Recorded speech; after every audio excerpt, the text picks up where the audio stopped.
आ आ आई yes ब ब बदक क क कणीदार. आ हं? ख ख खमंग. ग ग गोकुळ तू हा अगदी घरच्यासारखं कणीदार खमंग म्हणजेच गोकुळ तूप. कालची सभा तुम्ही बघितली. काल सभा होती ती छपराखाली होती. आजची सभा आहे उन्हामध्ये. कारण वैभव नायकांनी जी सभा उन्हामध्ये ठेवली ते तुम्हाला तापवण्यासाठी. शिवसैनिक हा तापला पाहिजे, शिवसैनिक हा तापला पाहिजे तरच शिवसेना आणि लोकांपर्यंत पोहोचू शकतो. कारण ह्या दोन गद्दारांनी जे आज काल प्रवेश केला, जे आज त्यांनी प्रवेश आपल्या मुलाचा करून घेतला आणि जे मुख्यमंत्री आले राणेना त्या छपराखाली पण 2 वेळा सांगायला लागले मुख्यमंत्री येत आहेत थांबा, मुख्यमंत्री येत आहेत थांबा. आणि त्यामध्ये माझे 7:45 नंतर निलेश राणे बोलले. काय बोलले की वैभव नायकांनी 10 वर्षात MIDC सुधारली नाही. तुझा बाबा होता ना मुख्यमंत्री होता आणि उद्योग मंत्री होता, काय तोडली बाबांनी? काय तोडली काय कोणाची? अरे बाबा सांगतो, बाबा आमच्यावर टीका करताना सांगतो की यांना घरं नव्हती. अरे माझ्या घरात येऊन ज्या ताटात तुला टॅटॅच करायची सवय आहे तेच बाळासाहेबांच्या बाबतीत पण केलंस. ज्या बाळासाहेबांनी तुला चेंबूरमधून गल्लीतून उचलून आणलं, त्या गल्लीतून उचलून आणलं तुला मुख्यमंत्री पदावर पोचलं, त्याचा तू होऊ शकत नाहीस, मग आणि कोणाचा होणार आहेस? कारण अशा पद्धतीने जर करत असाल, आणि लक्षात ठेवा मित्रांनो आणि सर्व शिवसैनिकांनी लक्षात ठेवा की या सर्व भाजपच्या आणि राणे समर्थकांच्या कार्यकर्त्यांना सांगा, बाबांनो राजन तेली असून दे, उपरकर असून दे, सतीश सावंत असून दे, भाई गोयकर असून दे, हे सर्व राणेंना सोडून इथे आले.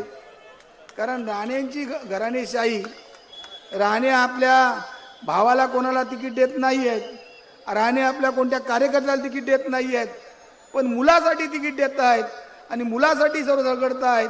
मुलासाठी एका ठिकाणी BJP, एका ठिकाणी शिवसेना धनुष्यबाण. आज या धनुष्यबाण घेताना लाज वाटली पाहिजे त्यांनी. आज राणेंनी खऱ्या अर्थाने जे आज मुलांना पुढे करतायत त्यांची मुलं आता मोठी होणार आहेत. त्या मुलांची मुलं आता मोठी होणार, नातू मोठे होणार आहेत.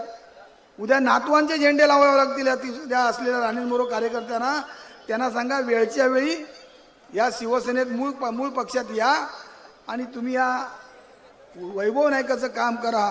वैभव नायकाला आपल्या खऱ्या अर्थाने निवडून पाठवायचंच आहे, पण या जिल्ह्याचा पालकमंत्री म्हणून त्याला बघायचं.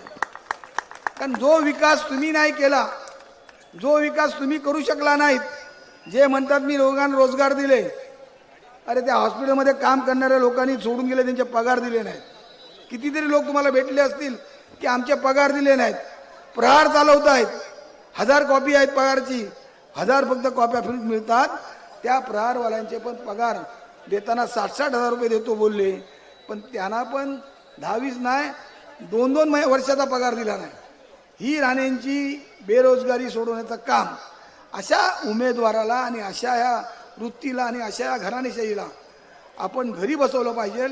यासाठी जे आज तुम्ही तापलात ते तप्त तुमचं 20 तारखेपर्यंत ठेवा. 23 तारखेनंतर आपल्याला AC मध्ये बसायचं आहे. 23 तारखेनंतर AC मध्ये बसायचं आहे. 23 तारखेनंतर तुम्हाला खऱ्या अर्थाने गुलाल उधळायचा आहे. ज्या खऱ्या अर्थाने आपल्याला वैभव नायकाची मोठ्या जोशात मिरवणूक काढायची आहे. म्हणून आपण सर्वांनी घराघरात मशाल निशाणी पोचवा. लोकांना सांगा या घराणेशाहीच्या बुडाला आम्हाला मशाल लावायची आहे आणि या बुडाला मशाल लावून यांना पूर्णपणे संपुष्टात आणायचं आहे. नाहीतर जिल्ह्यामध्ये खऱ्या अर्थाने आज राणेनं आणलं कोणी हो जिल्ह्यात? आमची लाज आहे. राणेनं आम्ही जिल्ह्यात आणलं, जिल्हा दाखवला आम्ही. त्यांना काय होतं, ते घरातून लुंगी लावून मासे मार्केटमध्ये जात होते स्लीपरवर आणि मासे घेऊन घरात जात होते, एवढंच त्यांना माहिती होतं. बाकी काही माहीत नव्हतं. हे नंतर या असलेल्या निष्ठावंत त्यावेळेच्या शिवसैनिकांनी आणि घराघरात जाऊन शिवसेनेची प्रचार केला आणि त्यांना निवडून आणलं. आज ही प्रकार बघितल्यानंतर आज जो प्रकार झालेला आहे त्यामुळे ह्या सर्व घराणेशाहीला गाडून झाकण्यासाठी आपल्याला वैभव नाईकांना विजयी करायचं आहे, वैभव नाईकांना पालकमंत्री म्हणून बघायचं आहे. यासाठी सर्वांनी तुम्ही आजपासून सज्ज व्हा आणि सज्ज होऊन आज जो फॉर्म भरणार आहोत, आज फॉर्म भरण्याचा पण वैभव नाईकांनी मुहूर्त चांगला काढला आहे. गुरुपुष्पामृत म्हटल्यानंतर शुभ दिवस आहे. ते कोणत्या वारी भरतात त्याचं आपल्याला घेणं देणं नाही, पण आजपासून तुम्हाला कामाला लागायचं आहे. जे तापलेले आहात ते 20 तारखेपर्यंत असेच तापत राहा आणि अशाच तापत राहून लोकांच्या घराघरात जाऊन, लोकांच्या दारादारात जाऊन तुम्ही वैभव नाईक आणि वैभव नाईकाची निशाणी आपली मशाल जी आहे ती लोकांना सांगा. एवढंच बोलतो. बरेच जण खरोखर उन्हामध्ये बसलेले आहेत.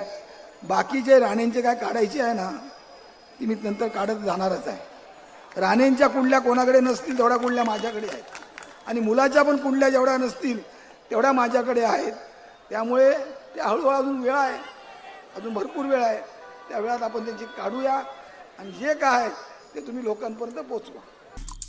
आमचे दिवसभरातले सर्व अपडेट्स, ताज्या घडामोडी आणि थेट लाईव्ह पाहण्यासाठी सबस्क्राईब करा, लाईक करा कोकणचं नंबर 1 महा चॅनल कोकण 7 लाईव्हचं YouTube चॅनल.